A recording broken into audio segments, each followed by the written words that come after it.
Hello, this is Grant Hughes of Grant Hughes Investigates on YouTube. Today is a video regarding kind of like what we know now and some theories on the Brian Thompson, the CEO of United Health Insurance, and he was gunned down on it was December 4th, right in front of the Hilton Hotel on 6th Street in downtown New York. Now it turns out that the shooter, they've been able to track him back. I don't know if it's based off of the fake ID he used. He apparently went from Atlanta to New York.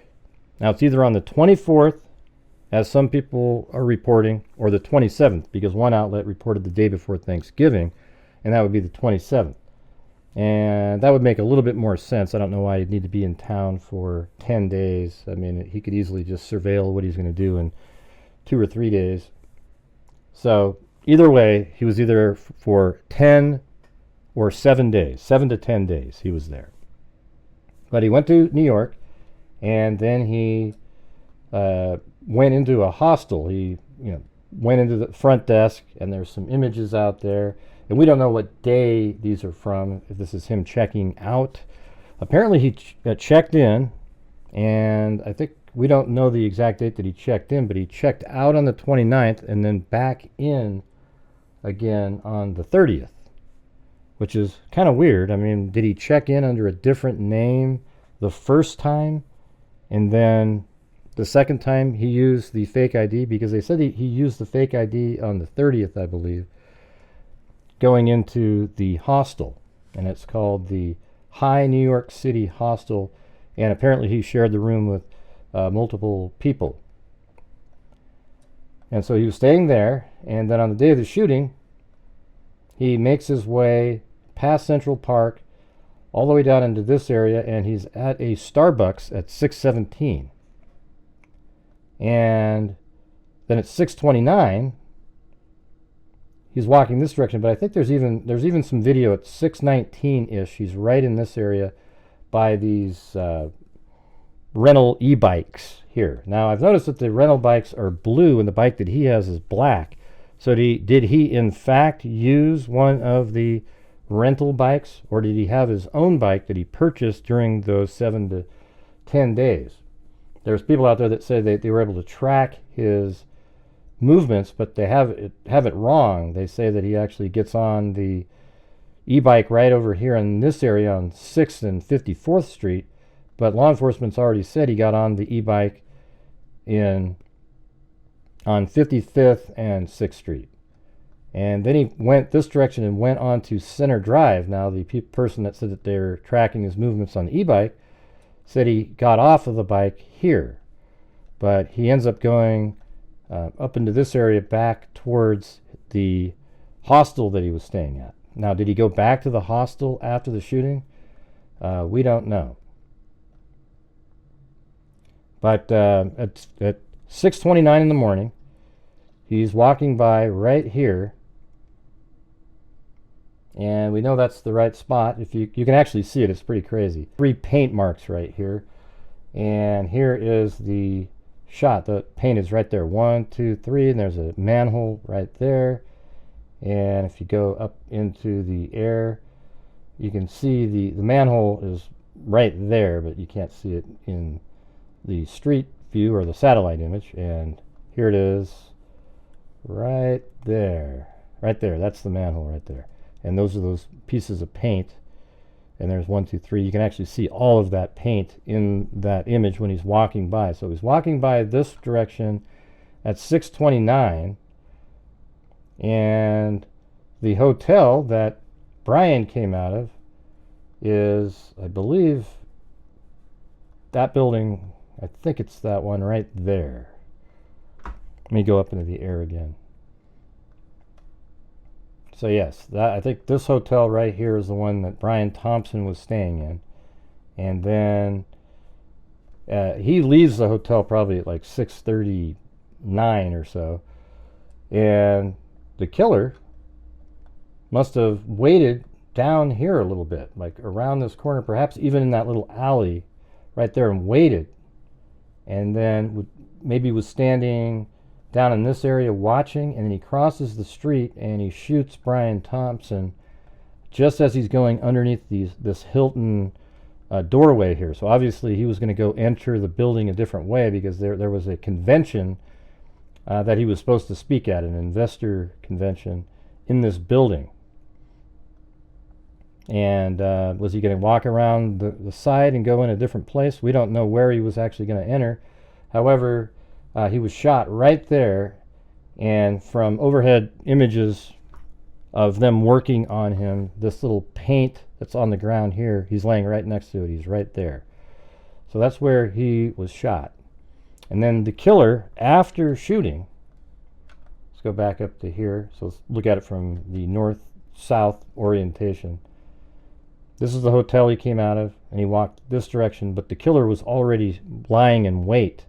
And interestingly, when he's in this shot right here at 6:29, he's on his cell phone.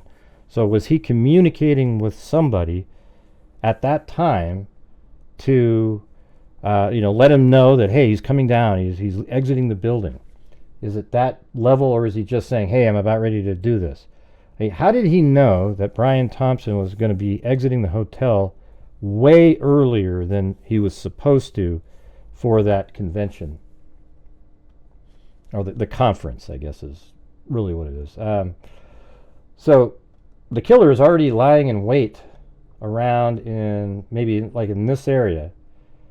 After walking by at 6:29, so maybe 6:30, he's right there. And then Brian Thompson comes down, and probably like right around 6:42-ish is when the shooting happens, right here. And then the killer runs across the street and goes through this alleyway here. Now, I don't think there's a street view to go through there, but you can definitely see it. That didn't work there in terms of street view. Let me try that again. If you go down, right down to, I think you have to see it from street view to see it. So if you go right there, there you go. And you can see he ran up these steps and went across. And then once he got through to, I believe it's 55th Street. Let's see, 55th, yeah, right, he gets through, he walks right through like this, 55th Street, and apparently he gets on an e-bike right here. And then he takes that bike and apparently enters the park at like 6:48-ish in this area. And then he's seen on Center Drive, they say at 6:48. So is this where they see him, or are there cameras on Center Drive in the park where they spotted him? We don't know. Now, at the scene, there were 6, I guess you could say there was 3 full rounds on the ground, unspent bullets, and then 3 shell casings. And written on, I'm not sure if it was the unspent rounds or the shell casings, but the words deny, defend, and depose were written in a black, I would assume black Sharpie pen. And that does sort of speak to the insurance industry, because there are people online using those terms regarding the insurance industry. Now, depose isn't one of the words that's been used. And just a quick search of depose, you have removed from office suddenly and forcefully. It says he had been deposed by a military coup. So is that what this guy was doing, deposing of Brian Thompson? Or is the word deposed used in, meaning to testify to or give on oath, typically in a written statement? All right, so is it that legal term, or is it the first one? Because it turns out he does take out the leader, which feels like that's what the word depose was being used for. Now, we also know that he and his wife have been sort of, I don't know if you call it estranged. I mean, they live about a mile apart, but they don't live together, live in different homes. I mean, is it possible that there's some connection to a family member to what happened? But again, you go back to the deny, defend, and depose comment, and that seems like it's specifically related to the insurance industry and the perception, which is accurate, that insurance companies make a ton of money by not fulfilling or reacting to claims and denying them to individuals, which is when you just sit and think about it, that it's for profit. So their motivation would be to deny as many people as possible. So maybe that's something as a society we should look at a little bit more. Who knows? Okay, now apparently inside this alley over here, they found a cell phone that they believe is his. And you know what? I actually think he may have left that cell phone there intentionally. So he must have known, what sort of encryption and things to do to the phone. They don't believe it's a burner phone either. They think it's actually his phone. And he may have just left it there intentionally, knowing that he secured it so well that it won't be able to be cracked into. At least he thinks that. Because that would be such an incredibly stupid thing to leave behind, your cell phone. That it almost seems intentional. And apparently he left some wrappers of things that he bought from the Starbucks, and maybe I think he bought some bars there, and then he also bought a drink, and he left that cup there, so the DNA is on there. But if he was, what's interesting about this is, if he's that clever to leave his phone and those notes, did he then grab a different cup that somebody else used while he was over at Starbucks? I mean, who the hell knows? And he plants that there too, so it just totally throws him off. I don't know, but I think that they said that they actually checked at the Starbucks and got the cup out of the garbage from there, I believe. But man, how many other people have put their garbage in that garbage can after he put his in there? Now, most people probably leave with their cup, and perhaps he didn't, and that would be sort of rare. Most people would order their coffee, leave, and walk away. So when they see him put it in the garbage, they're thinking, okay, there might not be a lot in there. But who knows how that played out. I think DNA is going to play a role in identifying who this person is, because it doesn't seem like yet people are readily identifying him. All right, so these are the pictures so far. These ones right here are at the hostel. Literally taken inside the building. Now you can see these little squares right there, and right there's a sort of a round cushion. And when you look inside that hostel, he was standing right here. There's a little round cushion, and these are the squares on the ground. He was standing right there. So you have that picture in there. That one's also taken inside there, and this one, he's smiling. Apparently, the person behind the counter wanted him to pull down his mask because they were flirting with each other. So he pulled down the mask, and there he is, smiling. The other pictures that are out there are these early ones that came out. And a lot of people out there think that's not the same person. I think they probably figured out that it is the same person. That's why they're showing us this. So you got that and this one.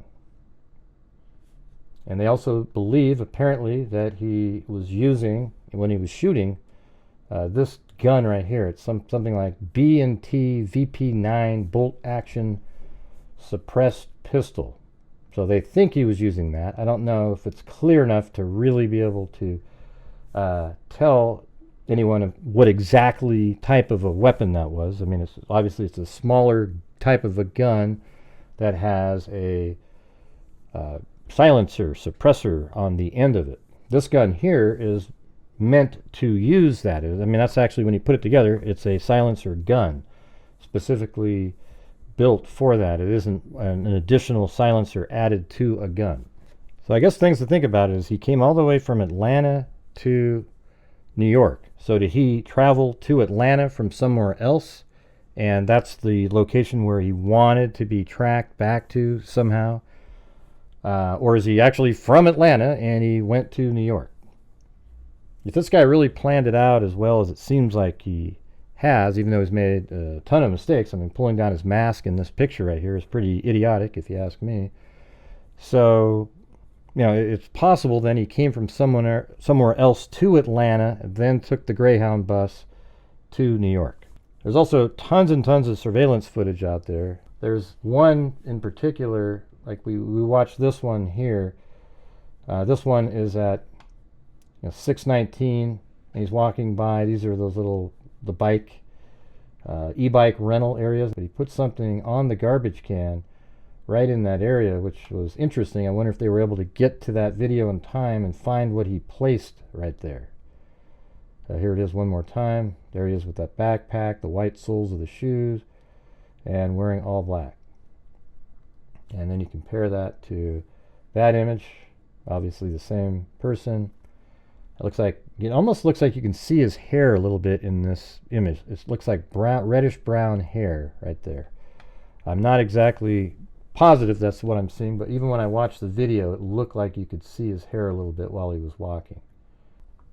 Let me know in the comments if you think that this guy is here for the purposes of taking out intentionally merely because he was the CEO of an insurance company based on the writings that were on the bullets.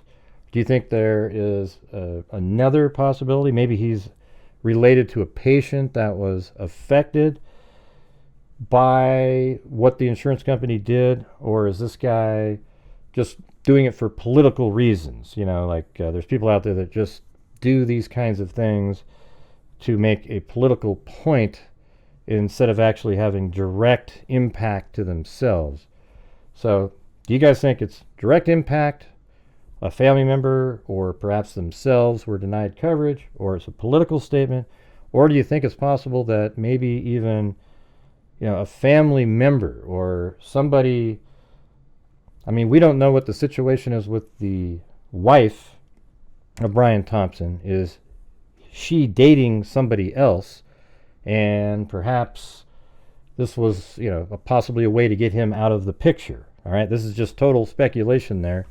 But there's so many different options now because, there's a separation issue with the Brian Thompson and his wife. You've got the political, seemingly, statements made on the bullets. But then there's also a possibility that he is been affected himself via a family member, or himself was denied coverage. So maybe take a look at all those things. But this case is absolutely crazy.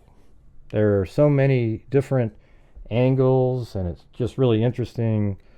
The use of the e-bike, is that his? He had a black bike, and it looks like they're blue, the ones that are parked in the e-bike stations. Maybe they're black ones too, I don't know.